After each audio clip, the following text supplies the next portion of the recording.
2112 East Republican. That's the site of the Capitol Hill Massacre, March 25th, 2006.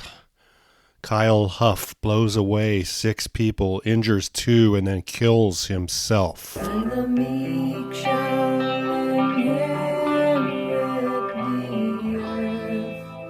We move now to Seattle, where 7 people are dead in what's described as the worst massacre in that city in over 20 years.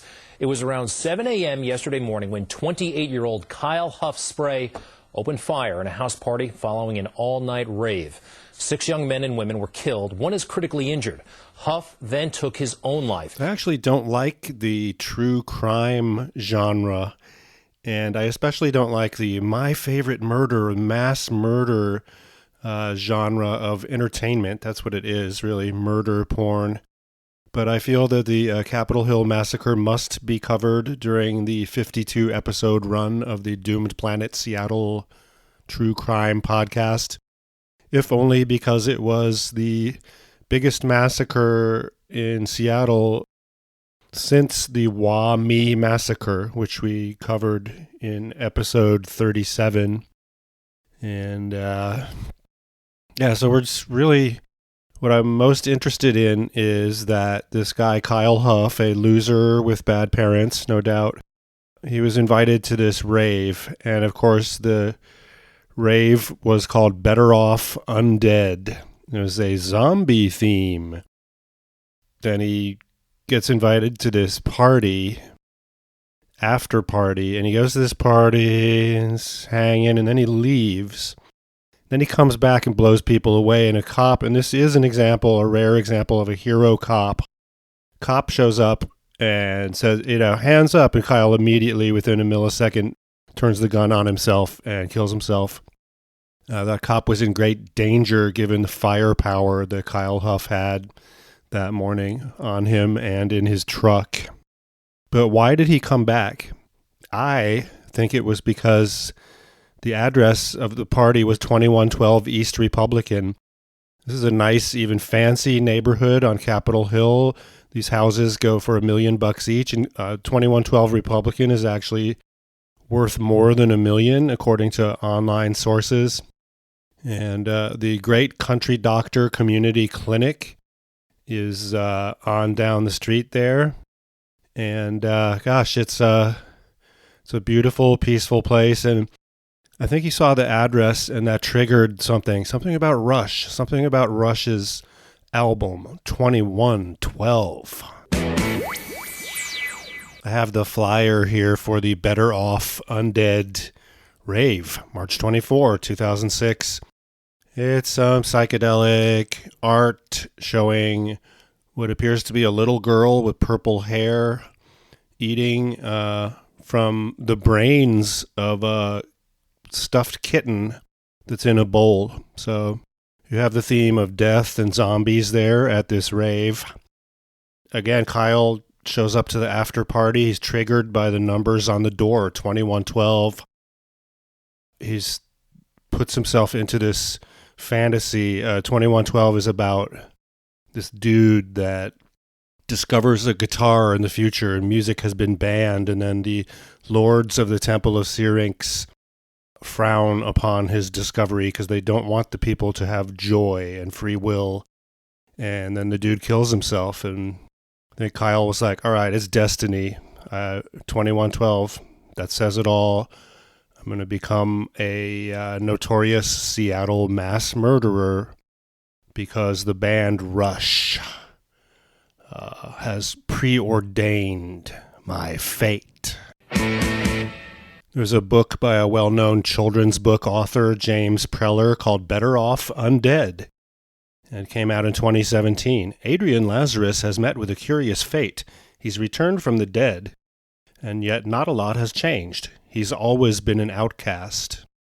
And you wonder if Preller Googled that phrase, Better Off Undead, or not. So much culture surrounding zombies, and boy, am I sick of that shit. Before we continue our exploration of Rush and 2112 And the batshit untrue theory that Kyle Huff was triggered by seeing the address at the site of his massacre. Let's actually look at historylink.org, a piece by Alan Stein talking about the actual facts of the case. Kyle Huff shoots and kills 6 people at a rave after party in Seattle's Capitol Hill neighborhood. Kyle Huff opens fire at a rave after party held at 2112 East Republican. I'll never let you forget that number, people. 6 people killed, 2 wounded. Police officer Steve Leonard is nearby. He arrives at the scene within minutes. The officer commands the killer, drop your weapon, and Huff kills himself. The largest mass killing in Seattle since the Waumea Massacre in 1983. Explaining for the boomers, raves are all-night dance events featuring electronic dance music that is usually high energy and upbeat. So we had the zombie-themed rave, Better Off Undead. Hundreds in attendance were wearing face paint and fake blood. Some young people wanted to invite people to their after party, and they often welcomed strangers into their home. Kyle Huff wasn't dressed up or dancing, and he had been a wallflower at the rave.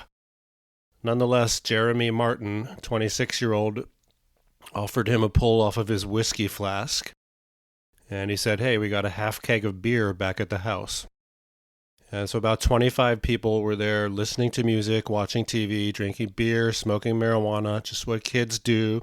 So not some powerful, brainiac intellectual salon here. It's just some kids fucking off. And the 6'5", 280-pound, 28-year-old Kyle Huff shows up. He's cordial but mostly quiet. And then it's sunrise. A few people have left the house. Some have fallen asleep. Huff walked out the door and returned to his truck. He retrieved a 12-gauge shotgun, a .40 caliber handgun, 300 rounds of ammunition. On the way back to the house, he stopped to spray paint the word "now" on the sidewalk and on the steps of a neighboring house. As soon as he returned to the house, he opened fire. 2 people on the porch died. Those inside tried to close the door, but he forced his way in. 3 more people shot and killed in the living room. 2 were injured. 1 later died. People trying to get out of the house any way they could. And again, this is a very quiet, upscale neighborhood, so this is a nightmare breaking out. Huff goes upstairs, stalking people. And again, Steve Leonard shows up. He's hearing shots fired. He says, drop your weapon.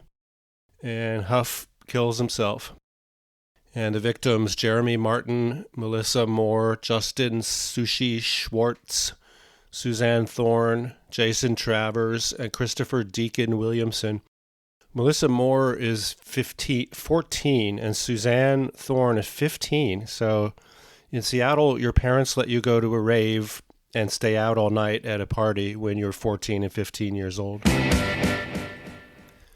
In the aftermath of the massacre, the cops find a baseball bat, a machete, other dumbass things in Kyle's truck. He's mentally ill, obviously. Some in the media were calling for stricter regulation of the all-ages dance policies in the cities. And Josh Fite, working for The Stranger at the time, was on that bandwagon. He's a close associate of alleged sex abuser David Meinert, who was also, if not the de facto leader of this teen dance ordinance group, he's one of the top people. So Josh Fite and David Meinert saying, hey, this massacre has nothing to do with restricting underage kids' rights to have parties, which is true. God, these people that killed themselves after committing horrible crimes, that's unfair to us true crime listeners. People said Huff was a loner. He was sort of a juvenile delinquent in Whitefish, Montana, where he grew up. That might explain something. He moved to Seattle in 2001, and he was just having trouble making friends. According to History Link, in the end, Kyle Huff's motives for killing 6 people in cold blood rest only with him. Before I forget, writer-director Jagger Gravning made a movie called Wallflower. The tragic Capitol Hill massacre is the basis for this harrowing fictional drama about a man planning to commit a mass shooting who is befriended by an eccentric group of ravers and finds himself conflicted about his intentions. Though the story of a mass shooter and his victims is sadly not an uncommon one, this film traces the events through the eyes of the perpetrator as he struggles with the choices he's made. And okay, fine, I'm not going to watch this film, and I hope to never even think about this incident ever again, but that won't be possible because of Rush and their concept album, 2112.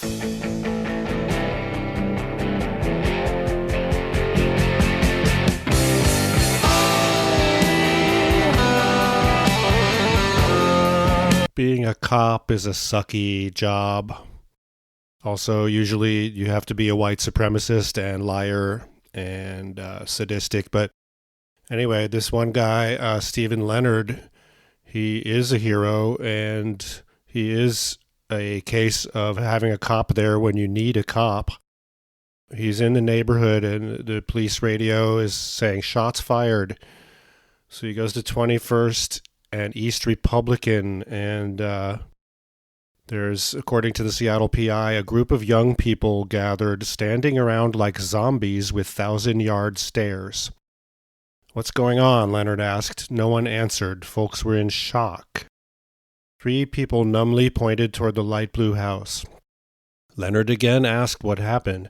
One replied that someone in a dark-colored jacket had a shotgun. Leonard drove closer to the house and saw one person clutching his chest. He got out of his car and he began looking around the perimeter of the house. Walking by a large bush near the house, he saw Kyle Huff. And he heard a shotgun getting racked. And Leonard draws his gun and says, "Seattle police, show me your hands." And then he immediately stopped, Leonard said. He didn't look to see where the words came from. He just spun the gun to his mouth and pulled the trigger. By approaching the house right away, Leonard pushed aside his training to wait for backup. "I was already on the scene," he said. "I couldn't just back out and say standing by. I was right on top of it." It's like pulling up just as a grocery store is being robbed. And yeah, Leonard made the right decision here. Kyle Huff would have gone on shooting people at the party, neighbors, other cops, who knows. Leonard has memories of seeing bodies in the house as techno music thumped from a sound system. Wow, this story would make a good movie. Wait, no, it wouldn't. It's just horrible. No one wants to hear this misery all around and a horrible experience for everyone.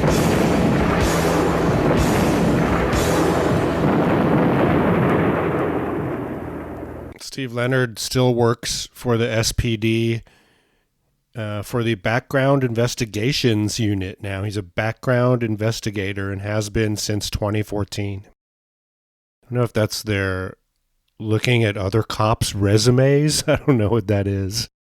I don't know if Leonard is from a family of cops, but this is just random anyway. Samuel Gale Leonard sued the city of Seattle. He's convicted in federal. He was a Seattle cop. He retired in 1967 with a $493.50 pension. But he was convicted in 1971, after he retired, of felony unlawful possession of an unregistered machine gun. And the police pension fund pulled his pension, saying, well, he committed a crime, so he no longer gets a pension. And so he goes to court and he wins his pension back because, the police pension fund lacks jurisdiction over this matter. So not sure if that's the same family. Like grandpa had an unregistered machine gun and got busted by the feds for that. But That'd be the Seattle police behavior that I would believe. I would believe that story. Alex Lifeson of Rush was talking to NPR a few years ago about 2112. Their first two albums, Rush in 1974 and Fly By Night in 1975, did well. Their third album, Caress of Steel, floundered both commercially and critically. Morale was low. Their record label was pressing them to do something more relatable, more commercial.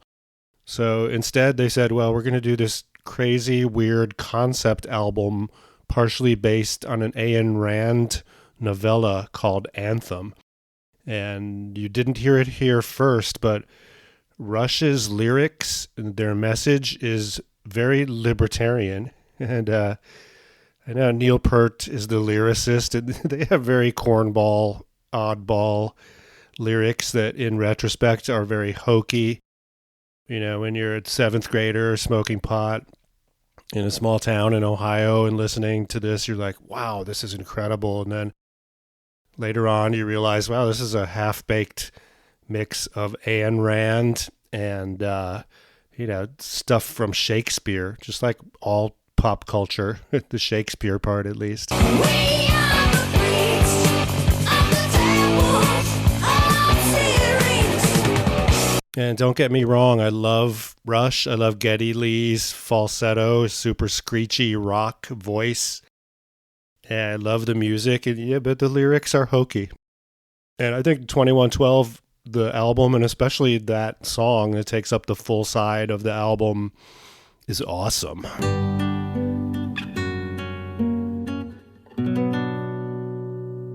Music writer Rob Hughes says 2112 is the stuff of a million bad student screenplays. I always interpreted the 2112 suite's ending as destruction preceding renewal. Sure, the hero has died, but his transgression has sparked anarchy, which in turn has signaled the elder race, the ones who escaped the planet to build an enlightened society. He signaled the elder race to return and claim their former home. The voice that announces, "We have assumed control," comes neither from the priests of the Temple of Syrinx nor the hero. It's the voice of hope.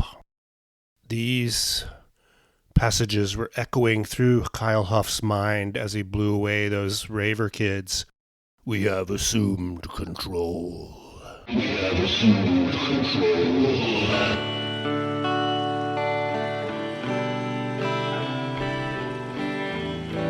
We are the priests of the temples of Syrinx.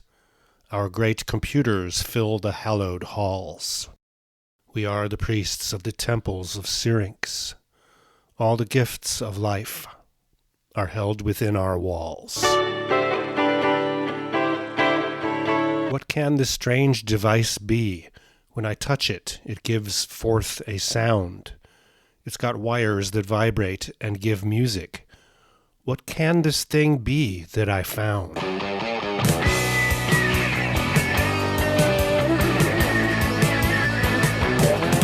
There's a documentary about Rush called Rush, Beyond the Lighted Stage, that came out in 2010, and like all movies, it starts out awesome and promising, then it ends as a bummer. Rush as a young band, they're killing it. They're incredible. They're punk rock as fuck. They rock. And how can I describe that? And by the end of the film, you see the current Rush on tour as usual. And, the audience is filled with bald, middle-aged white guys who are probably libertarians. Rush's libertarian message in their lyrics appeals to these guys. And so that's sad. Like that song Working Man, that was their breakout song, that kills. People should be marching in the streets, but along to that song. But oddly, Rush becomes more libertarian, and of course these guys get incredibly wealthy. Rush sells tens of millions of albums, and that's always going to push your politics a little to the right. It's like, well, hey, I worked hard and I'm a success, so that you should be able to do that too.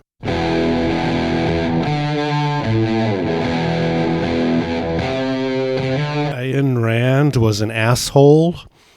She wrote a novella called Anthem, and Rush actually named their Canadian record label Anthem after this book.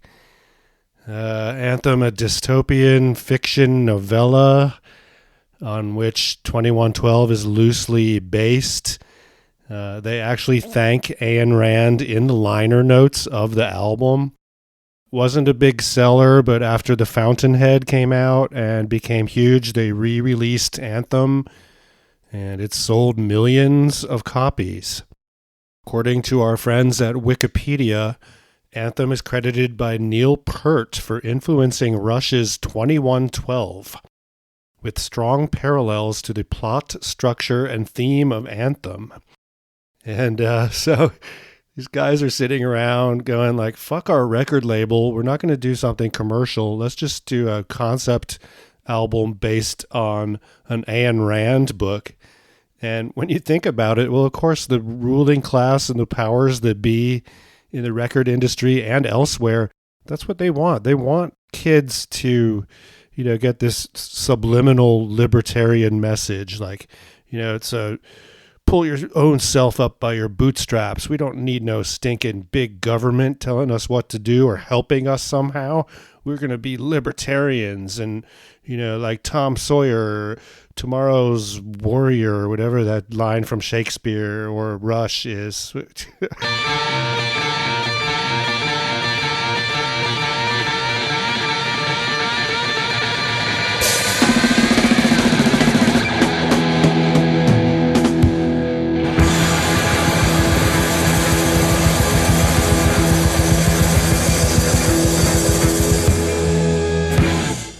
And in the liner notes of 2112, they give credit to the genius of Ayn Rand.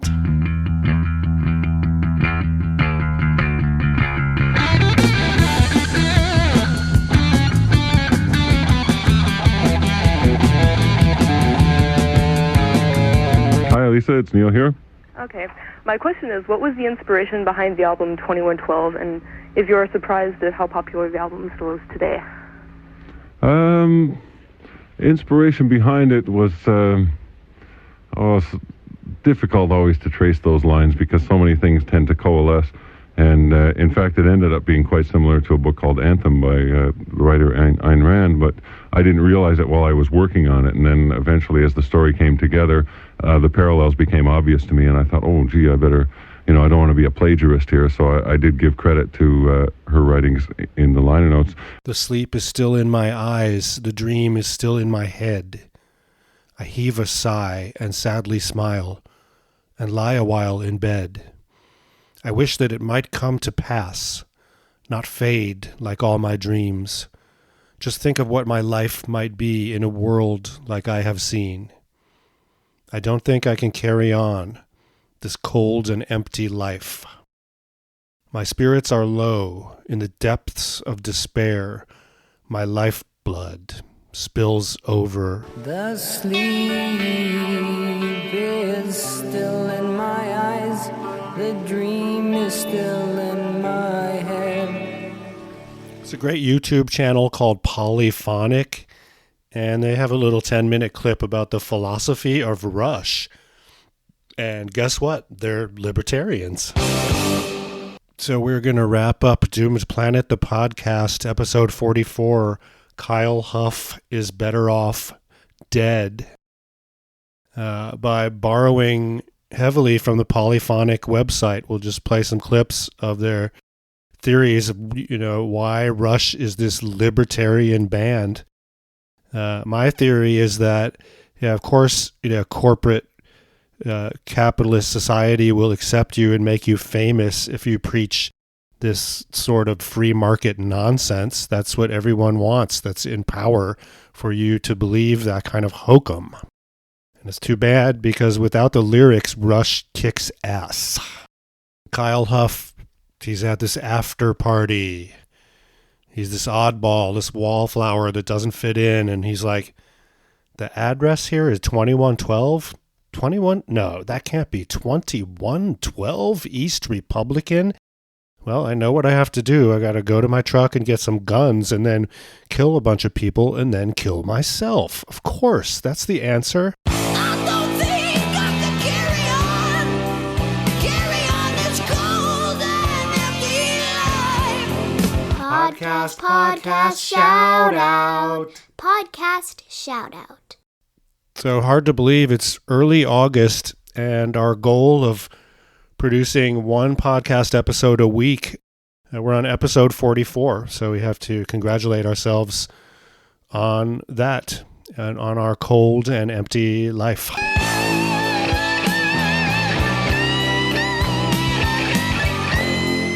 Attention all planets of the Solar Federation. We have assumed control. We have assumed control. We have assumed control.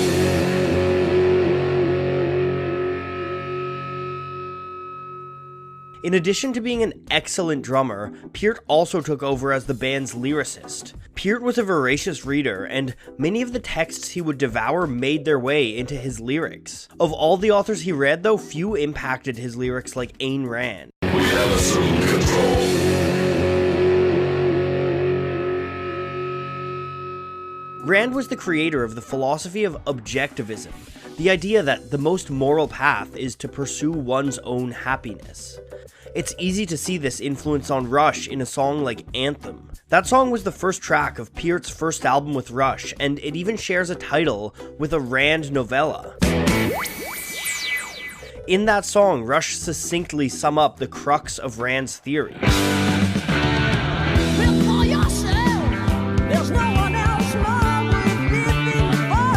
Rush's label asked that they return to a more radio-friendly sound for their next album. And their response? Opening their next album with a 20-minute high-concept sci-fi epic, 2112. The epic song that drives that album continued to pull from Rand's Anthem, so much so that Peart credited her in the album's liner notes. Rand's novella tells the story of a dystopian future where the concept of individualism has been eradicated. In this world, the main character discovers the suppressed secrets of electricity and helps spawn a revolution to bring back the concept of individualism and the self. Similarly, 2112 is set in a dystopian future in the city of Megadon, ruled by the Temple of Syrinx. The next section sees our hero discover a guitar in an abandoned cave. What can this strange device be? When I touch it, it gives forth a sound. The next section is a mournful soliloquy where the hero realizes he can't go on living now that he knows what the world could be, and so he commits suicide. I don't think I can carry on this cold and empty life. As our hero dies, we get the ambiguous ending, where a new voice comes in, announcing that somebody has assumed control, presumably the Elder Race coming back to claim their home.